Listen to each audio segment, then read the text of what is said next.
Alright, basebo ne bannyabo abalungi mbaniriza kitiibwa kya Mukama mugamba mutya abatambula nange nza babuuzaako Ron Sport nga bulijjo njagala okutumirako mukwano gwange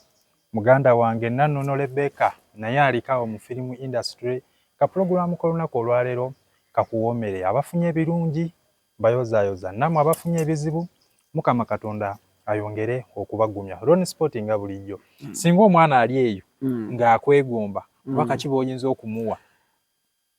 teweegomba nze naye nze leka nfuuke ekizampo kuba gwe byokola oba byojja okukola biyinza okuba bikubisa ebyange emirundi naye bino byengenda okugamba bye bifuga omupoliisi bye bifuga omusomesa bye bifuga nze owa firimu bye bifuga omuyimbi bye bifuga omuzannyi w'omupiira buli kintu kyonna kale empisa gwe musingi ffenna kwe tutambulira nga tolina mpisa tosobola ku succeedinga mweno industry era boolaba abo aboogera ebyensimatu abawemula abeeyambula abakola ki osobola okuyitaho ku ddakiika eno naye there is life after that omwana wo gw'ozadde tajja kuyita mu layini eyo mu myaka 15 okuva kati ajja kwesimbawo ku bwa MP ajja kubaala ebyakalulu abaana bajjeyo ebifaananyi bya taata we nga ye yali awemula ku mutimbagano ye yali yeeyambula ku mutimbagano ebyo byonna tugenda mu code of conduct mpisa mu system so ekyo kijja kulya empisa nkulu time management mbino ng'oli ku TV obimanyi ne firimu bwekola nti tupangisa hotel saawa 2 tuvaamu 10 meaning nti producer abaze nti awo miliyoni 3 zasasudde ekifo ekyo mu ssaawa ezo ayagala akoleremu wakiri naye afunewo miliyoni 4 ate ate balina okukola nabo mutuuse 5 mwade mutandika 2 oletedde company loss. Time management okwagala waliwo kye tuyita okwagala ne kye tuyita ekirooto ebyo biri bibiri ekimu kisobola okufa oba okutta ekirala waliwo omuntu nga ayagadde ekintu n'asucceedinga nga teyalina talent na kirooto ekyo ne wabaawo ow'ekirooto nga yazaalibwa ali talented Katonda yamuwa ekirabo ekyo nga ali gifted n'akidibaga olwazi codes zegambye code of conduct ey'empisa na biki biki atamiira takuuma budde avuma buli omu tawa bantu kitiibwa ne kitta kino katatono n'ajja n'akozesa hard work ekyo ne mu talent tukiraba kiri mu art affairs endala nti omuntu buli wemba ndaba lubowa ansinga nga ye buli lunaku managinga time ataddemu obudde ateekamu ssente abeera ku script gyetegereza kyegamba nange nsigala kyenkola naye omwana ajja kujja akube hit ye nagambye that's why there is hit good song n'ebyo ebibiri bitabula abantu nti n'atamanyi kuyimba akola hit era neebuna emyezi 6 oba omwaka nga yeevuga kwaliira ne sente n'azifuna naye omwaka ogujja nga tolinawo omulaba kati ate wa good song asobola oduyimba nga kwalya emyaka nga 2 ku mbaga gwe baleeta ku bagole gwe baleeta ku kwanjula gwe baleeta ku birthday gwe baleeta naye nga yaluyimba emyaka 2 emabega ye yayimba kibayita good song era awo ffenna nze naawe era nawo tulina obuzibu era bwonna bumenya abaana bano abajja celebrity superstar legendary ne legendary ebyo byonna byatulema legendary ayinza n'obutaba mulungi nnyo talent wise naye ng'emirimu egyo gye yakola gijjukirwa naye nga jjukirwa olw'ebyo bye yakola tutegeragana superstar ye muntu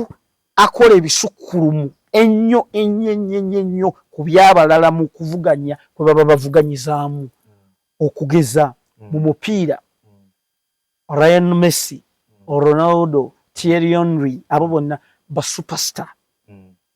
ate era ne bwa legend bagendayo ne bawummula batuuliziganya kakati celebrity asobola okushayininga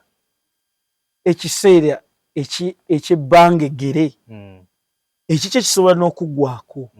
agundi oyo 22 yali serebu oba kategeera ashayininga olw'embeera y'ekyo kyaba ataddewo oba ekimututte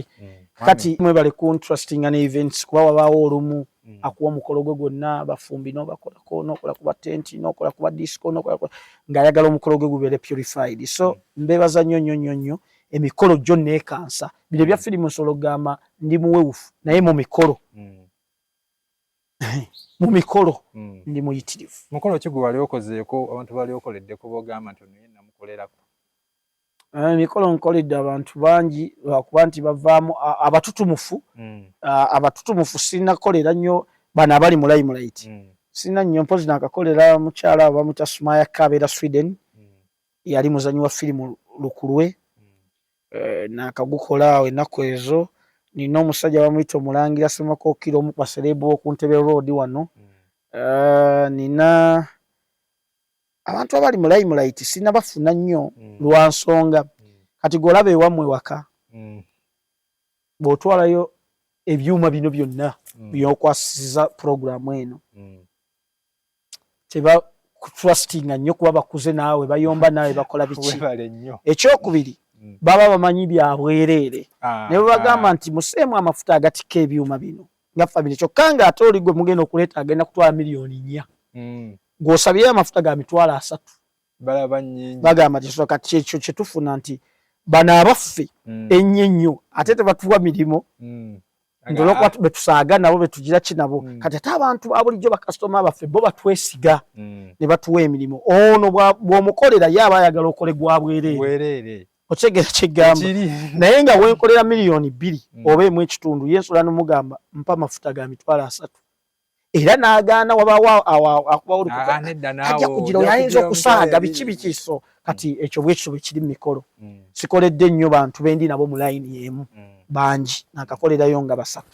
ekikutawaanyamu obudde eno firimu ate nene emikolo ate nga wagaba oliko ne mu bizinensi ekintu ekyo kibalansinga byonna tufuba bitambuza mu Uganda ya leero okimanyi nti olina okuba n'ennimiro y'emmwanyi ate olina okuba nga bw'ova mu mmwanyi ezo ate olina n'akaduuka ka cakala bw'oba tolina kaduuka ka cakala oyinza okuba olina ekiyumba ky'enkoko ye Uganda bw'eri yagatta so ebintu ebyo mbikola ntya omukolo tebagukuwa ku olwo negino egijja speed era gubaawo akiri ennaku 2 oba 3 programu y'ekibiina eba yafulumye nti Monday paka Saturday nga wooli kati wiiki ejja oprogramminga ne director n'omugamba anina mu omukolo ku Friday ne ku Sunday sijja kusobola so ne kiplaningibwa ezo ne bazisitula ne bazizongerayo eri yes ne basesetulamu kubanga ekibiina kyaffe kitunulira nnyo emirimu gy'abalala tukisoosowaza kuba tetwagala kukozesa muntu mwavu kuba eno industry eyimirirawo ku bugagga ekyo kimanyi ya swaga ya sente buli kimu okozesa sente so kati emikolo bwentyo mweyo ango bwenji balance ga business obudde bwe nafunanga ennyo sente nga njirimu nnyo nga film industry tenanninyisa kuntuusa nyeeno yakkakanamu paka bwe nafuna omuntu omutuufu abeerayo nti kale gwe wandifunye $5,000 olunaku waakiri yajja kufunirayo 2 naye nazo n'oba nga zikoze ekiza mugaso ate okusinga we yali efiiridde ddala ne lw'olifi nti nnaku zino 5-3 leero siri ku seeti ogendayo n'obeerayo n'abantu ne bongera okwekanga waze sobwe kityo so ebintu byonna byakubalansinga wakati mu kusoomozebwa okuyitirivu tekubaamu kubba kuba business tumanyi wotave ate nkugambye nti gwe wandifunye 5 ono 2 agikuteerawo naye ate waliwo n'akubba obubbi naye ono w'ebiri osigala nga omwebaza kuba baakumye business nga n'ebiri agikuwa omuntu yenna nga okozesa omuntu omulala mu nsi buli wolikulembeza statement nti agenda kunjawula kunziba toyinza kukola kubanga tosobola kweyawula mu kitundu kyeno n'okijja eno n'okizza eri. So at the end of the day ojja kuyombagana n'abantu. The better way to go okola kye tuyita gundi okola kye tuyita stock taking. Buli nkomerero ya mwezi n'obala capital wange yalimu emitwalo 4,300 bwembaze mulimu 4 awo nomanya wayongerako 10,000